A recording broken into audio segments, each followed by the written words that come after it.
All right, good evening, everyone. Back with an update on USD versus the rand. Now, remember I told you guys that basically South Africa took Israel to the International Court of Justice for genocide against, I think, Gaza or whatever the case.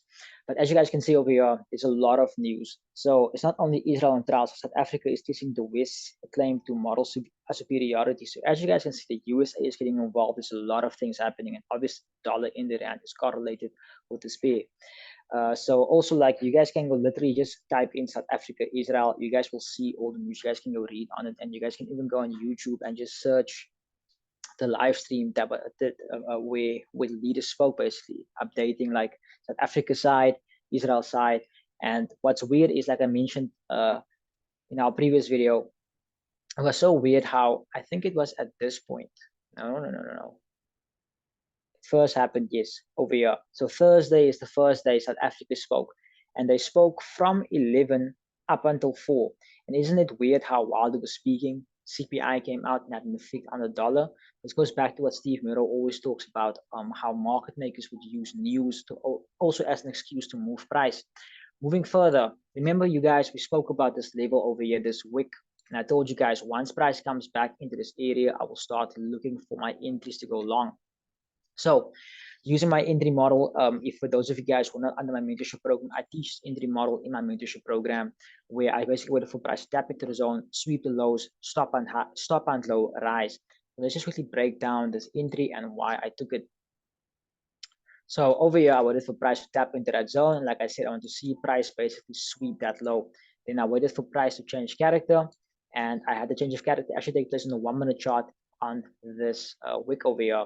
And exactly at that moment, when price came back, tapping into the zone, that's where I took this entry more or less around this level on this fair value gap, actually on this small little demands on this level.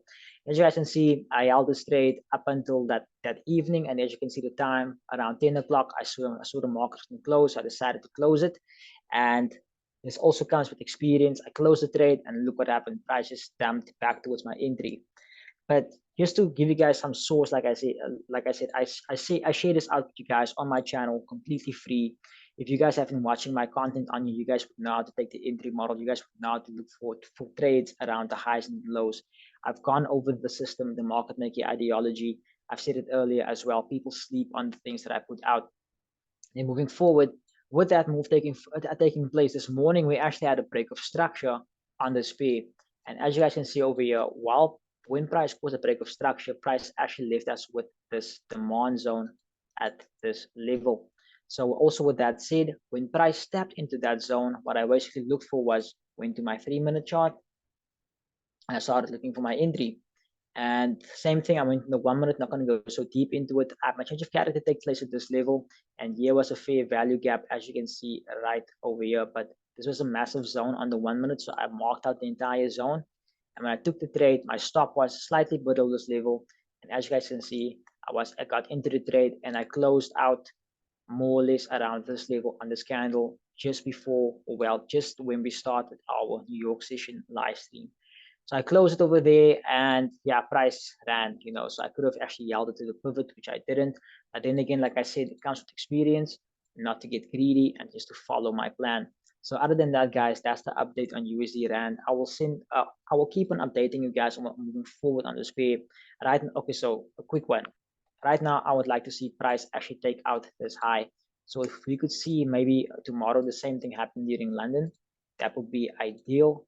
And then potentially, if we could see something like this happen and pull back into some sort of demand zone, then we could potentially see price move towards the upside. But then again, if I looking at the dollar index, you could easily just also dump. But so this is not to say a signal. Like I said, just an update. When I do come back on an update, I will update you guys, obviously. And other than that, I hope you guys found this beneficial. I hope you guys made money on USD Rand. And other than that, I will see you guys in the next video. Like and subscribe. That motivates me to drop more videos for you guys. Like I said, this is free of cost. Literally, all I charge is a like and you only have to subscribe once. So like and subscribe, and then I will definitely drop some more content for you guys moving forward.